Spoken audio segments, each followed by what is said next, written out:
Qu'est-ce que l'inflation? L'INSEE définit l'inflation comme une augmentation générale et durable des prix menant à une perte du pouvoir d'achat de la monnaie. En effet, lorsqu'il y a de l'inflation, la valeur de vos euros ne reste pas constante. La valeur de vos euros est donc analysée en termes de pouvoir d'achat, c'est-à-dire les biens tangibles que vous pouvez acheter avec de l'argent. Quand l'inflation augmente, il y a une diminution du pouvoir d'achat de la monnaie puisque vos euros ne vont pas pouvoir acheter la même quantité de biens qu'auparavant.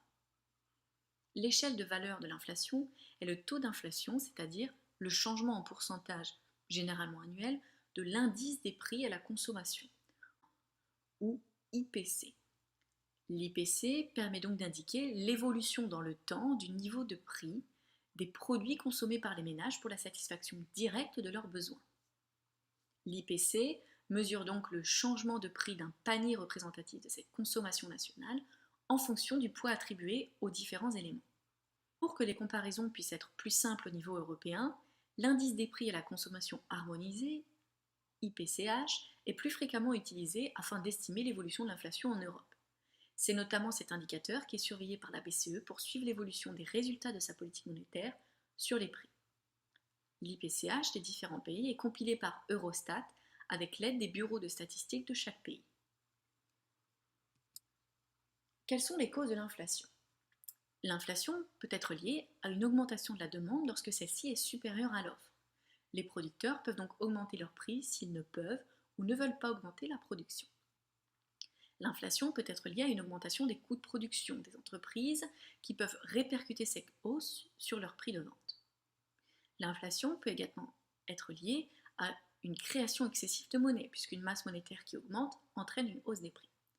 Enfin, l'inflation peut être due à une augmentation du prix des importations, on parlera alors d'inflation importée. C'est lorsque les importations sont plus chères, donc les consommations intermédiaires des produits fabriqués seront plus chères et les producteurs peuvent répercuter ces hausses sur le prix de vente des produits. Quelles sont les conséquences principales de l'inflation? Premièrement, une diminution de la valeur de la monnaie, puisque vos euros ne vont pas pouvoir acheter la même quantité de biens qu'auparavant. Si les salaires n'augmentent pas au même rythme que les prix, l'inflation rogne le pouvoir d'achat des consommateurs. L'inflation va aussi dégrader la compétitivité prix d'une économie nationale et va provoquer un ralentissement des exportations et une augmentation des importations, puisque les produits nationaux vont coûter relativement plus cher que les produits du reste du monde. L'inflation est aussi favorable aux débiteurs, c'est-à-dire ceux qui ont des dettes, car elle diminue le taux d'intérêt réel. L'inflation fait diminuer la valeur de la monnaie.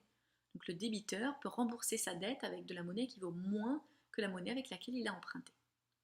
Enfin, lorsque l'inflation est forte et en constante augmentation, cela peut faire varier les anticipations des agents économiques sur les prix futurs et créer des situations d'incertitude.